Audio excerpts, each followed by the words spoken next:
জানো, আমিও তোমাদের মতোই অসহায়। তোমরা যেমন তোমার ভালোবাসার মানুষকে স্বামী হিসেবে পাওয়ার জন্য দোয়া করছো, আর আমি আমার ভালোবাসার মানুষটার অন্তরে আমার জন্য ভালোবাসার দোয়া করছি। জানো, সে আমাকে একটুও ভালোবাসে না। কখনো কখনো মনে হয় আমার দোয়াগুলো আল্লাহ তাআলা কবুল করে নিয়েছেন, আবার কখনো মনে হয় যে আমার দোয়াগুলো কবুল হয়নি। আমি এই একই দোয়া প্রায় 5 বছর ধরে করছি, কিন্তু আমার দোয়া কবুল হচ্ছে না। আমার দোয়া কবুল হচ্ছে না জেনে আমি অনেক ভেঙে পড়েছি। প্রায় 4-5 দিন ধরে একদমই ভেঙে পড়েছি। আমার মন চাচ্ছে না যে আমি আর দোয়া করি। আমার আর নামাজ পড়তে ইচ্ছে করছে না, আমার আর আল্লাহকে ডাকতে ইচ্ছে করছে না। আমি এতটাই হতাশ হয়ে গিয়েছিলাম, আল্লাহ তাআলার নাফরমানি করা শুরু করে দিয়েছি। এই 4-5 দিন ধরে এত কান্না করছি যে নাকে চোখে ব্যথা হয়ে গেছে, আর কষ্টটা নিতে পারছিলাম না। তাই আল্লাহকে হতাশ হয়ে বললাম, আল্লাহ, এই জিনিসটাই তো চাইছি আপনার কাছে। আমার তো অন্য কোনো জিনিসের প্রতি কোনো লোভ নেই, আমি তো অন্য কোনো ছেলের দিকে ফিরেও তাকাই না। তাহলে কেন আমাকে এত কষ্ট দিচ্ছেন? আমাকে কেন এত পরীক্ষা নিচ্ছেন? আমি হতাশ হয়ে আল্লাহকে বললাম, আমার লজ্জা লাগে, আমার আর চাইতে ইচ্ছে করে না। আমি কেঁদে কেঁদে আল্লাহকে বললাম, আমি আর চাইবো না। আমি ডিসিশন নিলাম না চাওয়ার। আল্লাহকে বললাম, আমি আর চাইবো না। কিন্তু আমি চাইবো না বলে এই নয় যে আমি আমার চাওয়াকে পাল্টিয়ে নিলাম। আমার চাওয়া সবসময় এইটাই থাকবে, কিন্তু আমি আর মুখে বলবো না, কিন্তু আমার অন্তর সবসময় এইটাই চাইবে।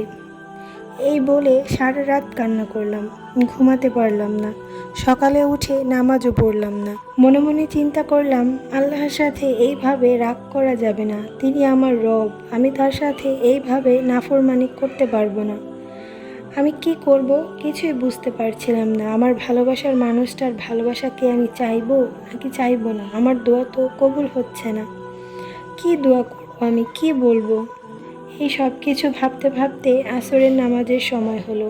আসরের নামাজ পড়তে বসলাম। নামাজ শেষ করে আল্লাহকে বললাম, আমি কি করব বলে দাও, আমি আর পারছি না। আমি সিরিয়াস ছিলাম যে আমি আর দোয়া করব না। নামাজ শেষ করে আল্লাহকে বললাম, হে আল্লাহ, আমি কি করব? আমাকে কোনো ইশারা তো দাও। আমি আল্লাহকে বলছিলাম, আমি এই দোয়া করব কি না, আমার দোয়া কবুল হবে কি না, আমাকে একটা ইশারা দিতে। আমি ইশারায় কী চেয়েছিলাম জানো? রংধনু।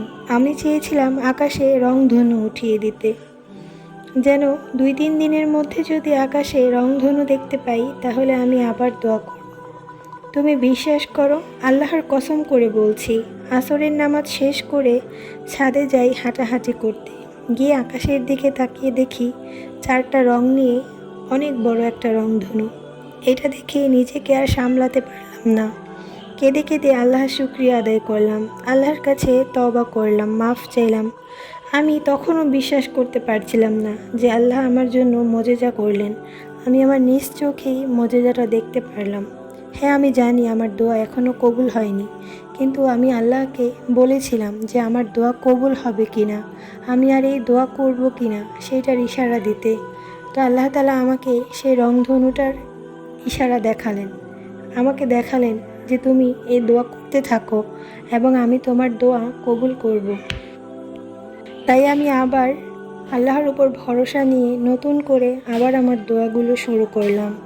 তোমরা তোমাদের দোয়া করা কখনো ছেড়ো না, অবশ্যই তোমার দোয়া কবুল করবেন আল্লাহ তাআলা।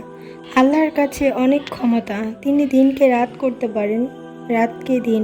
তুমি আল্লাহর কাছে ইশারা চাও, তুমি আল্লাহর কাছে জানতে চাও, তাহলে তুমি দেখবে আল্লাহ তাআলা ঠিকই তোমাকে আমার মতো ইশারা দিয়ে বুঝিয়ে দিবেন যে তোমার দোয়াগুলো কবুল হবে। তোমার দোয়া করতে হবে। বিশ্বাস করো, আমি এই বিশ্বাসের সাথেই এখন থেকে দোয়া করে যাব। আর তোমরাও তোমাদের দোয়া করা ছেড়ো না, ইনশাআল্লাহ আমার মতো তোমাদের দোয়াও কবুল হবে। এই বিশ্বাস রেখে দোয়া করতে থাকো।